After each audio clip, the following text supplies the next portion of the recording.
I never believed in signs, but looking back, the universe was practically screaming at me. Started small. A weird shift in the air, like when you walk into a room where someone was just arguing. The feeling that something wasn't quite right, but you can't put your finger on it. Then came the phone. Not mine, hers. Always in her hand. Always buzzing. Always flipped face down when I walked into the room.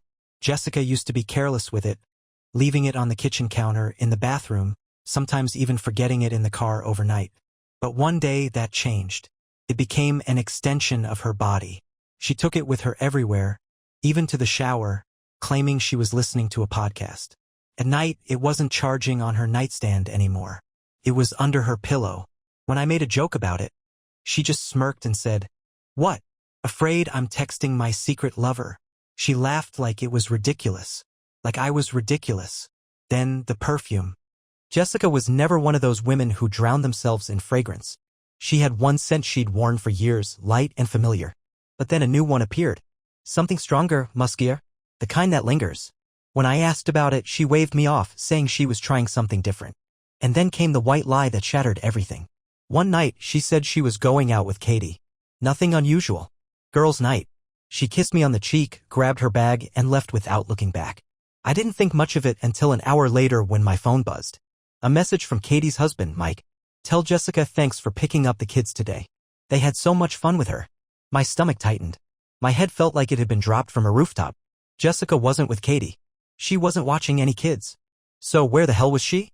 I stared at the message, reading it over and over like the words would change if I looked hard enough. But they didn't. They stayed the same. Mocking me. I called her. No answer. Texted. Read at 9:43 p.m. No reply. And that was it. That was the moment something inside me snapped. I grabbed my keys and walked out the door, heart pounding in my chest. I wasn't even thinking. I just knew I needed answers, and I was done waiting for them to come to me. My first instinct was to check her usual spots. The bar where she and her friends sometimes went? Nothing.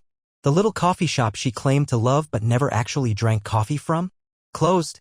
Her car was nowhere in sight. Then I remembered something.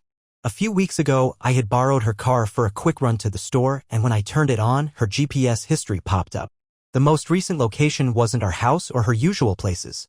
It was an address I didn't recognize. A house in a neighborhood across town.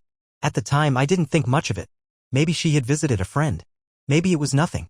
But standing there, gripping my steering wheel so hard my knuckles ached, I knew. I knew exactly where she was. I punched the address into my own GPS and drove, barely noticing the speedometer creeping higher. Streetlights blurred past me, my mind racing faster than the car. When I reached the house, her car was there. Parked neatly in the driveway. Engine off. Lights off. But inside the house, lights on. I sat there, gripping the wheel, staring at the house like it would give me the answers I needed. My pulse was a hammer in my ears. I had two choices. I could drive away, pretend I never saw this, and live in blissful ignorance for as long as she let me. Or I could find out the truth. I killed the engine. Got out. Walked up to the house, my heartbeat drowning out the sound of my footsteps. I didn't knock. I didn't call her name. I just opened the door. And what I saw on the other side destroyed me. I don't know what I expected to see when I stepped inside. Maybe Jessica sitting on a couch, laughing with a group of friends, holding a glass of wine, looking up in shock when she saw me. Maybe some kind of misunderstanding that would make me feel like an idiot for doubting her. But no. Reality didn't have mercy on me that night. The second I crossed the threshold, I knew. The kind of knowing that hits your bones, that burns through your veins, that makes your hands shake. There was music playing, something slow, intimate. The smell of cologne and sweat mixed in the air. And then laughter. Not just any laughter. Hers. Jessica's laugh wasn't the one she used around me, the casual, distracted chuckle when I told a joke, or the soft, sleepy giggle she used when I kissed her neck in the mornings. No, this was different. This was a laugh I hadn't heard in years. A laugh full of excitement. A laugh that belonged to someone who was having the time of their life. The sound of her happiness nearly made me collapse. I moved before I could stop myself, following the sound down a hallway, past dim lighting and expensive furniture. My breathing was too loud in my ears. My heartbeat a violent drum in my chest. And then I saw them. Jessica. And a man I had never seen before. They were standing in the middle of the living room, close, too close. Her hand was on his chest. His arm rested casually around her waist, fingers pressing into the fabric of her dress like he owned her. Their faces were inches apart. Their bodies were connected in a way that made me feel like I had been hit by a truck. She was looking at him the way she used to look at me. Something inside me shattered so violently I swore I heard the pieces hit the floor. For a moment, I couldn't move, couldn't breathe. It was like I had stepped outside of my body and was watching a nightmare unfold from above. Then Jessica turned, and she saw me. The way her face fell was almost satisfying. Almost. Her eyes widened. Her body stiffened. Her lips parted in shock. It took a second for the reality of my presence to register. And then, just as quickly, her expression changed. She didn't look guilty. She didn't look heartbroken. She looked angry. "What the hell are you doing here?" she snapped, yanking her hand away from the man like it was my fault she was caught. I almost laughed. Almost. "You tell me?" I said, my voice shockingly calm for the way my heart was ripping apart. The man beside her. Some tall, broad-shouldered stranger with perfectly styled hair and the kind of arrogant smirk that made me want to put my fist through his face. Didn't say a word. He just stood there, one eyebrow raised, like he was watching a movie he wasn't part of. Jessica's lips pressed into a tight line, her eyes flicking toward him, like she was calculating what to say next. I was just, she started. But she wasn't stumbling because she felt guilty. No, she was trying to find the right lie. The one that would make me the bad guy. I gave her one chance. One. "Say it," I said quietly. "Go ahead. Say whatever excuse you've got lined up." She hesitated for half a second. Then she doubled down. "You're being insane," she spat. "You're following me now? Jesus, do you even hear yourself? You sound crazy. Crazy." I wanted to laugh. I wanted to scream. I wanted to undo time and go back to before I stepped into this house, before my entire world crumbled in front of me. But I couldn't. Because Jessica wasn't sorry. She wasn't even remotely sorry. She didn't care. The worst part? The absolute, soul-crushing, gut-wrenching worst part? I think a part of me already knew that. And I still wasn't ready for what came next. I had imagined this moment before. Every suspicious husband does. You tell yourself that if it ever happens, if you ever catch the woman you love with another man, you'll react with power. With control. With dignity. Maybe you'll walk away in silence, leaving her to drown in her own guilt. Maybe you'll deliver a final, cutting remark that will haunt her for the rest of her miserable life. But I didn't feel powerful. I felt like a man who had just been gutted. Jessica stood there, arms crossed, waiting for me to do something, yell, beg, break. The man next to her still hadn't said a word, but I could see the way he was watching me like I was some pathetic intruder in his territory. His. Like I was the one who didn't belong here. And maybe he was right. Maybe I had been pushed out of my own life a long time ago and I just hadn't realized it until now. "You're not saying anything," Jessica said, tilting her head like she was bored.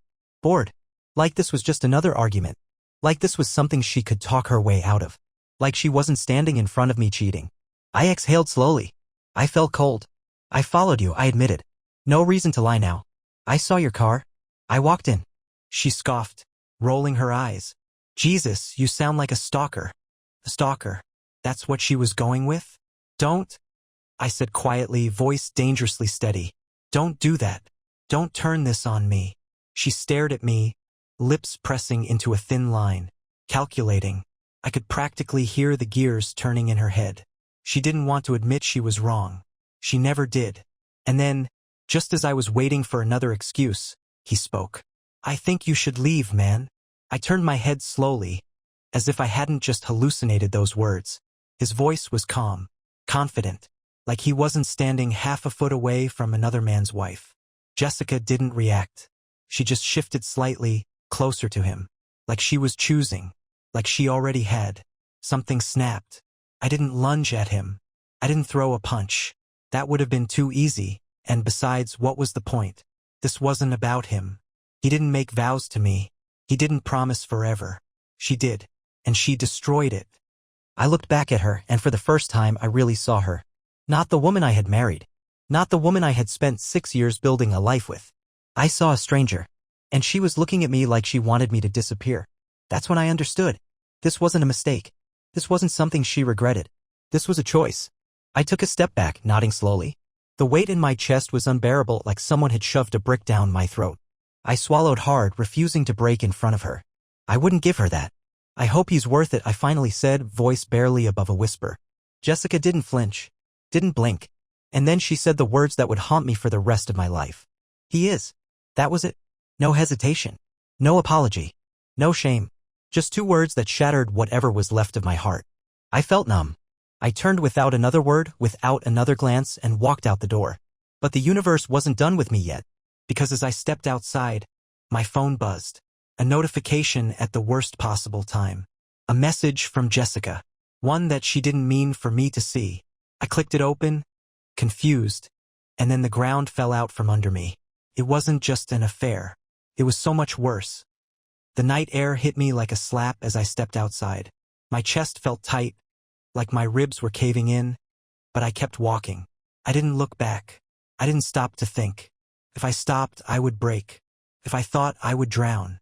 I made it to my car, gripping the handle so hard my fingers ached. My pulse was a hammer in my throat, my breathing uneven. Calm down. Just calm down. But how do you calm down when you've just watched the woman you love choose another man right in front of you? How do you steady yourself when your entire world has just collapsed? Then my phone buzzed. I almost ignored it, almost let it sit there, unread, forgotten. But something made me look. Some deep, sick instinct telling me that the worst wasn't over yet. I pulled my phone from my pocket, thumb hovering over the screen. The notification made my stomach drop so fast I nearly doubled over. Jessica, I told him it's over. He bought it. It wasn't meant for me. My breath stalled in my throat, the words blurring as my brain struggled to process them. I clicked the message open, praying that I had read it wrong. Maybe it was an old text. Maybe it was some inside joke that I didn't understand. But no. It was fresh. Sent seconds ago. And then another one came through. Jessica, I'll be back soon. He won't suspect anything. Love you. My vision blurred at the edges. My heart wasn't just racing anymore, it was slamming against my ribs, trying to force its way out. My fingers clenched around my phone, so tight I thought I might crush it. This wasn't just cheating. She had never planned to leave me. She was playing me, lying to me, coming home to me every night after being with him, kissing me, sleeping next to me, pretending like I was the only one. I was nothing but a fool to her. I exhaled shakily, rage and devastation twisting together inside me like barbed wire.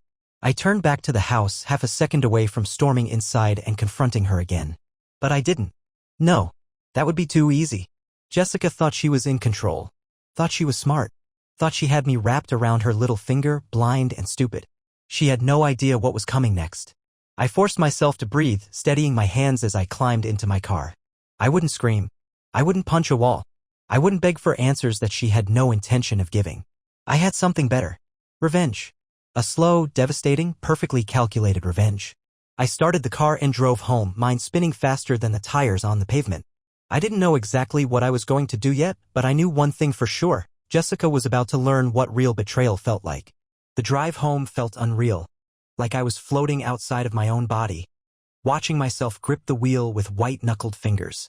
The streetlights blurred past in streaks of gold, but I barely saw them. My brain was on fire, my chest a battlefield of emotions I couldn't even begin to untangle. Rage, heartbreak, humiliation. She played me. Jessica had stood in that house, in front of that man, and when I caught her, she pretended like I was the problem, like I was crazy. Then, minutes later, she texted him, laughing behind my back, planning to come home to me like nothing had happened. I had never hated anyone before. Not really. But sitting in that car, hands trembling against the leather steering wheel, I realized that hate was a slow-burning thing. It didn't come all at once. Crept in, grew roots, made a home inside you, and it was making a home inside me. By the time I pulled into our driveway, my decision was made. I wasn't going to cry. I wasn't going to scream. I was going to destroy her.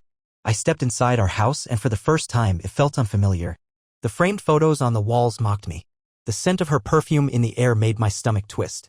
How many times had she come home from him and walked through the same door, smiling at me like I was a joke? I stood in the darkness, my heartbeat slowing, turning ice cold. She thought she was in control. She thought she could lie to me. Jessica had no idea that her game had just ended. I sat on the couch, phone in my hands, and did something I never thought I'd do. I started digging.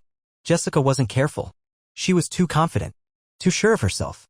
I started with our phone bill. Checked her call logs. Pages and pages of his number hidden under a fake name, Melissa. Jesus Christ. Then her emails. Her work login was saved on our shared laptop. 2 minutes and a password reset later, I was in. And that's when I found everything. Receipts for expensive dinners I hadn't been invited to. Hotel reservations under fake names. A bank statement that made my blood boil because she wasn't just betraying me emotionally. She was stealing from me.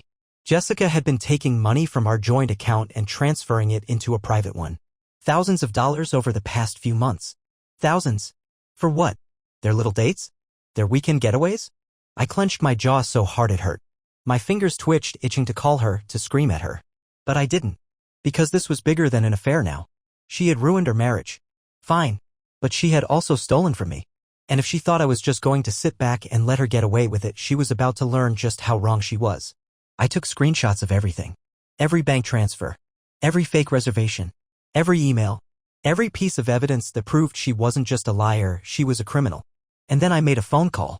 Not to her. To a lawyer.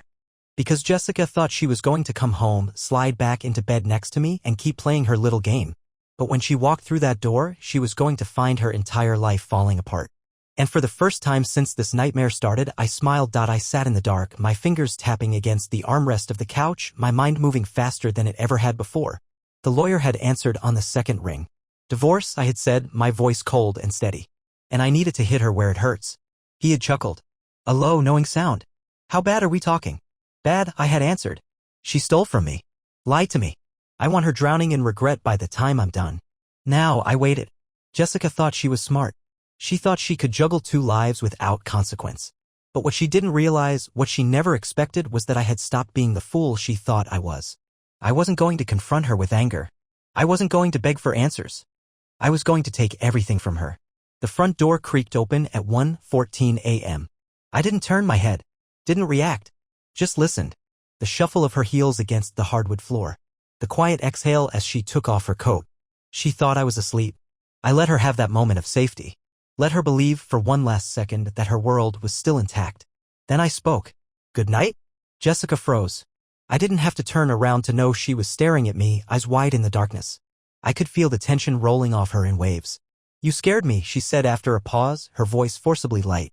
Why are you sitting here in the dark? I finally turned my head. Looked at her. Really looked at her.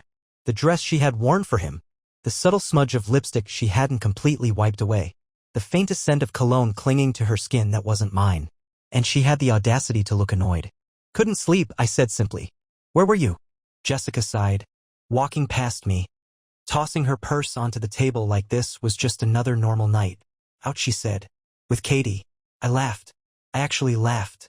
Jessica frowned. What? Nothing, I said. Shaking my head. Just funny, that's all. You're a terrible liar. Her expression snapped into something colder. Sharper. Jesus, are you still on this? She turned to face me, crossing her arms. I told you, you're being paranoid. You need to. I held up my phone and watched her mouth snap shut. Read it, I said simply. Her eyes flicked to the screen. The messages. The ones she accidentally sent to me instead of him. Jessica went pale.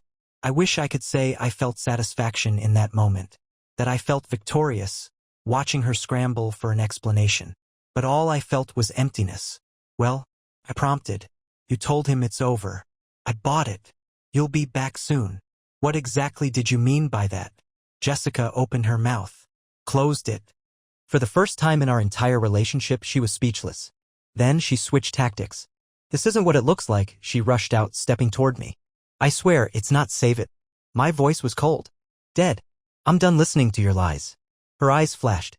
That moment of fake guilt was gone. You went through my phone? She hissed. I smiled. Accidentally sent it to me, sweetheart. Guess the universe has a sense of humor after all. Jessica's hands clenched into fists at her sides. I could see the panic settling in. The realization that she had finally completely lost control. I didn't mean for this to happen, she tried, her voice softer now, like she thought she could still manipulate me. I love you. I just shut up, I interrupted. She stopped. The shock on her face would have been funny under different circumstances. I know everything, I continued, standing up slowly. The stolen money. The hotels. The fake names. Every disgusting little detail. I took a step closer, lowering my voice. So tell me, Jessica, what exactly do you think happens next? She swallowed hard, and for the first time, she looked scared. Good. She should be. Because I wasn't going to just walk away. I was going to make sure she lost everything. Jessica had always been good at lying. But right now? She was drowning. Her lips parted, her eyes flicking around the room like the right words might be floating in the air somewhere, waiting for her to grab them. But there were no more lies to save her. No more smooth excuses. No more fake tears to wring sympathy out of me. She was caught. And she knew it. "You don't understand," she started, voice shaky. It's complicated." I tilted my head, arms crossed, watching her squirm. "Complicated?" I repeated, pretending to think. "Let's see. You've been cheating on me for months. You've been stealing our money. You've been playing me for a fool. Is that about right?" She flinched but quickly recovered. "I wasn't stealing." I held up my phone again, clicking open the screenshots. I turned the screen toward her. The transactions. The proof. Everything. Her face drained of color. That's not what it looks like," she stammered. I laughed. "Jessica, every guilty person in history has said that. Try again." She clenched her jaw. I could see the shift in her mind, the way she went from panic to defense. Jessica had never been the type to admit when she was wrong. No, she'd rather set the house on fire than acknowledge she was the one holding the match. And just like that, the guilt was gone. "All right," she snapped, straightening her shoulders. "Fine. You want the truth?" "Yes, I took the money. But you weren't exactly giving me what I needed, were you?" I stared at her. "Unbelievable. You neglected me," she continued, stepping closer.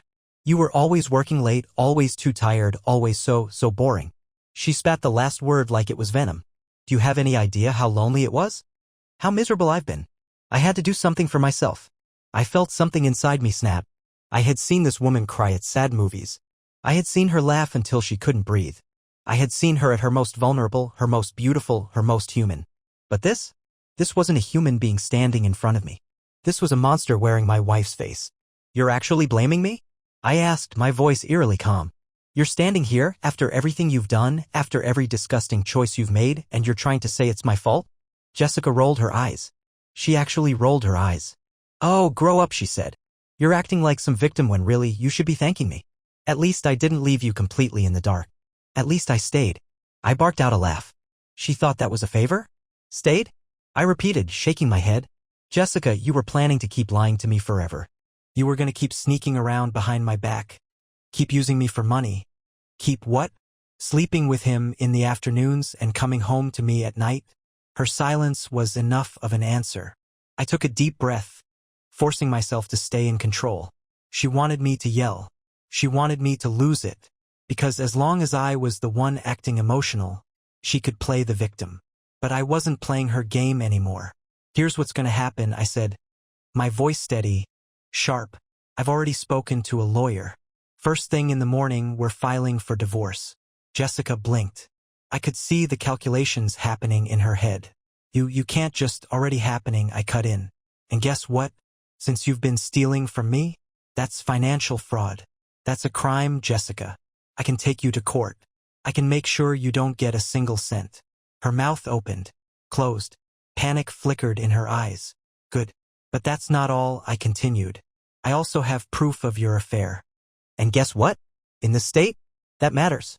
The court is going to love seeing those messages, those hotel bills, all those little transactions where you spent our money on your boyfriend." I smiled, cold and sharp. "So if you think you're walking away from this clean, you're even dumber than I thought." Jessica's confidence shattered. I saw it happen in real time the moment she realized she had completely lost control. You wouldn't," she whispered. I raised an eyebrow. "Wouldn't I?" She stared at me, and for the first time since this all started, she actually looked scared. Not because she was sorry. Not because she regretted it. Because she was finally facing real consequences. And she had no idea what to do. Jessica had always been a woman who could talk her way out of anything. I had watched her charm her way through situations that should have ended badly for her: speeding tickets, missed deadlines, fights with friends. She had a way of twisting words, making herself seem like the victim, manipulating people into giving her exactly what she wanted. But not this time. Not with me. She was standing in the middle of our living room, wearing the dress she had put on for him, her lipstick smudged from his mouth, her hair slightly out of place from his hands. And now, for the first time, she had no words. I watched the gears turn in her head. The panic. The desperation. She wasn't thinking about me. She wasn't thinking about our marriage, about what she had done, about the wreckage she had left behind. She was thinking about herself. About what she was going to lose. "Listen," she said, her voice softer now, her tone switching gears. "I know you're angry. I get it. But let's talk about this, okay? Privately. Without lawyers, without..." I laughed. A real bitter, ugly laugh. Privately, I repeated. Like how you privately stole from me. Like how you privately humiliated me. Like how you privately destroyed our marriage behind my back. Jessica winced. But I wasn't done. You don't get to negotiate anymore, I said, stepping closer, my voice low. You don't get to sit there and pretend you have any power in this. You lost, Jessica. You lost everything. And the best part? I leaned in slightly. You did it to yourself. Her jaw tightened, and for a second, just a brief second, I saw a flicker of something in her eyes. Not guilt. Not regret. Hatred. She hated that she had lost control. Hated that she had played her little game and lost. And then, just like that, her expression shifted. She sighed, shaking her head, giving me a look that almost seemed pitying. You know, she murmured, tilting her head, you act like you're so much better than me. Like you didn't play a part in this too. I felt my pulse spike. Excuse me? Jessica took a step closer, her gaze locked onto mine. I was unhappy.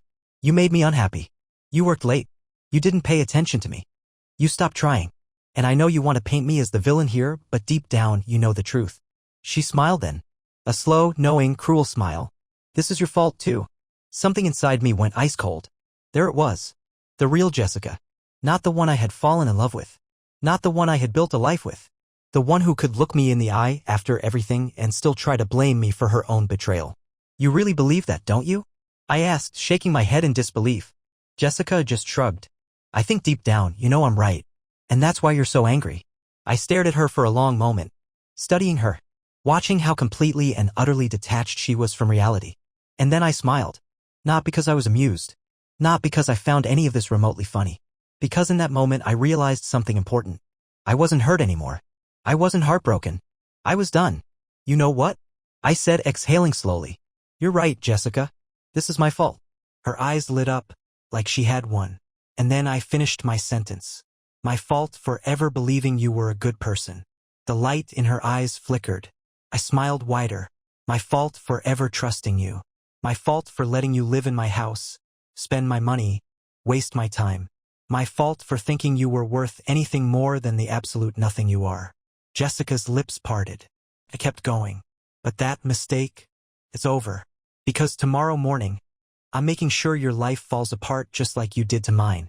I leaned in, voice low and sharp. And I'm going to enjoy every second of it.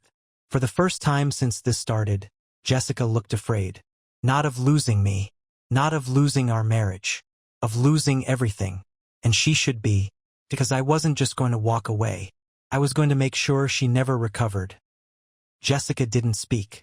She stood there, her lips slightly parted, her breath uneven, her brain spinning.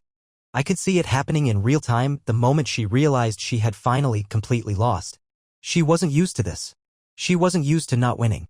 I took a slow step back, watching her closely, waiting for her to try something. Because Jessica wasn't the kind of person who went down without a fight.